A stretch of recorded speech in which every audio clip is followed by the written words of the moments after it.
Hi, I'm Roger and welcome to the Cyber Nosecast. When asked, Thomas Waite, author of the book Lethal Code, why did he decide to write about cyber thrillers? His answer was, because we've gone from the Cold War to the Code War.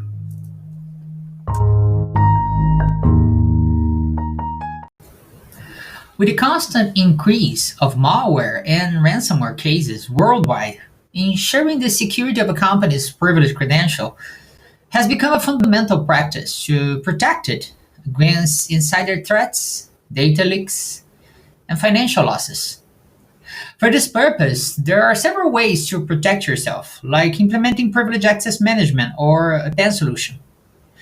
What people do not know is that just using a PAN solution will not guarantee the full protection of your company's privileged credentials, even though it is a great way to start. Functionalities that secure privileged credentials must be aligned with a good information security strategy. To help with this task, we have chosen some essential functionalities that your PAN solution must have in order for you to guarantee the security of your company's privileged credentials. With the digital transformation boosted through the growing adoption of cloud based models, connected devices, and development strategies, there's also been an explosion of privileged credentials associated with these devices. Gartner estimates the number of IoT and industrial IoT devices to reach 24 billion into 2022.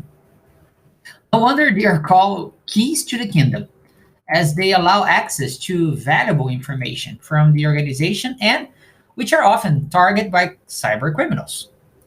According to IBM's 2020 cost of data breach report, the cost of a cyber attack involving privileged credentials is 4.77 million US dollars, 23% more than the average cost of a cyber attack. So, properly protecting privileged credentials is essential in the cybersecurity strategies of companies of all sizes and verticals. In addition, the information security teams must protect these keys from malicious attackers, granting access in a secure way, and properly monitoring the actions performed in the environment through the privileged access. Privileged Access Management, or PAN, is all about protecting those high privilege accounts, credentials, and of course, operations. Through privileged credentials, significant changes can be made to devices and applications installed on an infrastructure, which in many cases can affect business continuity.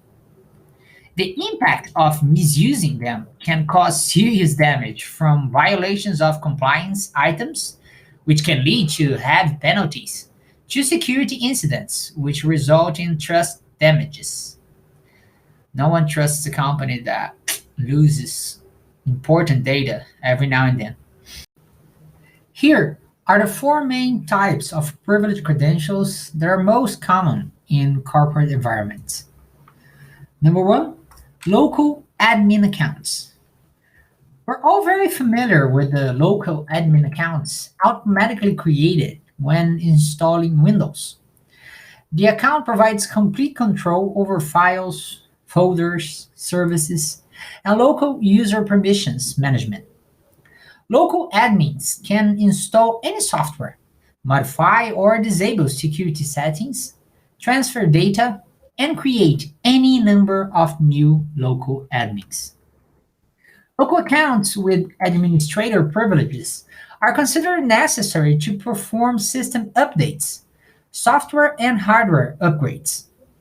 They're also useful for gaining local access to machines when the network goes down and when your organization has some technical issues.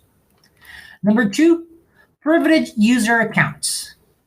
In an IT environment, privileged user accounts are those that are given more privileges or permissions than a normal user account. Any malicious activity carried out by a privileged account, either intentionally or by mistake, can be a threat to IT security. To address this, you need a systematic way to determine which users have privileged access and track their activities. For example, Active Directory has built in privilege groups for privileged accounts. These groups are admins, domain admins, enterprise admins, schema admins, DNS admins, and group policy creator owners. Number three, domain admin accounts. A domain admin is essentially a user who is authorized to make global policy changes that affect all computers and users connected to that Active Directory organization. They are allowed to go anywhere and do anything, with the limitation that they must remain within that specific account. Number four, service accounts. Service accounts or app accounts are a digital identity used by an app or services to interact with other apps or the operating system. The service accounts can be a privileged identity in the context of the application. They're used by applications to access databases, run batch tasks or scripts, or provide access to other applications. These privileged identities often have broad access to the underlying enterprise data storage that resides in applications and databases. Passwords for these accounts are often embedded and stored in plain text files, a vulnerability that is replicated across multiple servers to provide greater fault tolerance for applications. This vulnerability poses a significant risk because applications often host the exact data that advanced persistent threats deem to be an item of interest. Local services accounts can interact with a variety of operating system components, making it difficult to coordinate password changes. This challenge often means that passwords are rarely changed, which represents a significant security consideration within a company. The entire privilege access management process must be considered by those responsible for information security in companies. From the discovery of assets, credentials, and digital certificates to the visibility of actions performed in the environment when privilege actions are actually performed. We can consider the privilege access management process in a life cycle structure.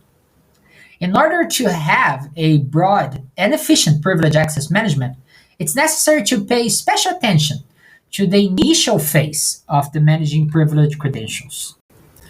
This phase is responsible for provisioning and guaranteeing access to certified machines and privileged credentials through digital certificates, passwords, and SSH keys.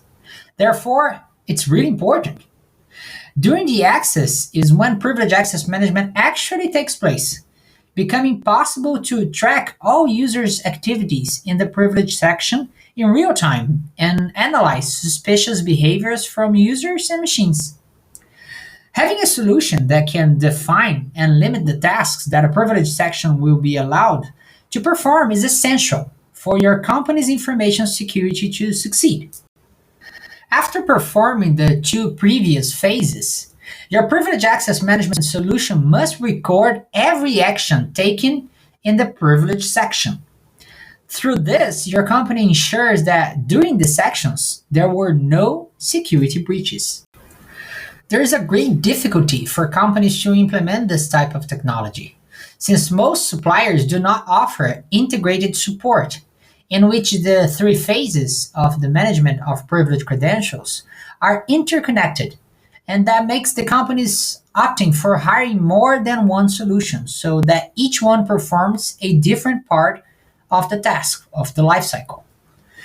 The functionalities of a PAM platform needs to meet the most demanding cybersecurity requirements, allowing any organization to comply with cybersecurity management rules, regulations, and policies, and at all steps provided for the privileged access lifecycle. For credential management, it is possible to define the admin users who will be able to view the password for physical access, and the group of users that can use the remote access offered by the solution to access a target devices or a system.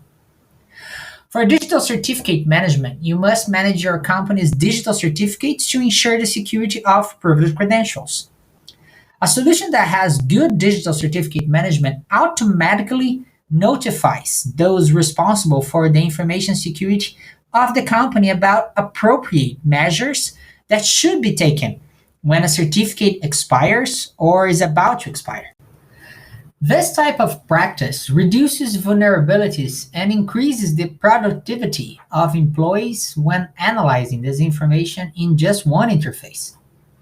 Access management and cloud identification have become great allies to data protection, since a cloud provider has several security locks that prevent information security breaches.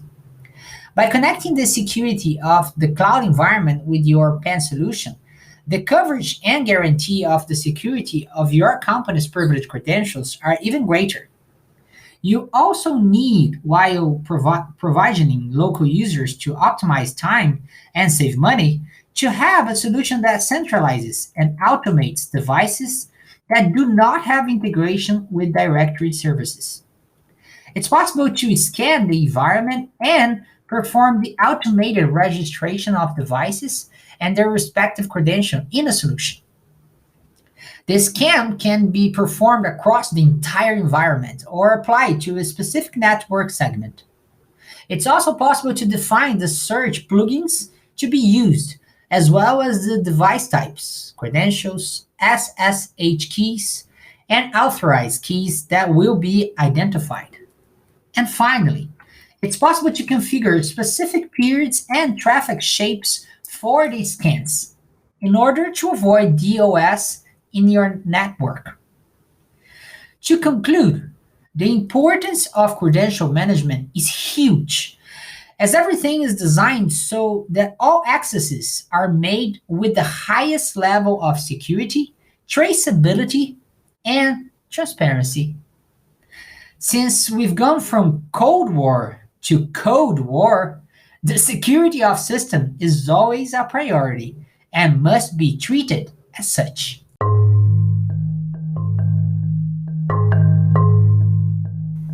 If you liked what you heard, remember to pass it on to those you feel could take something out of it as well.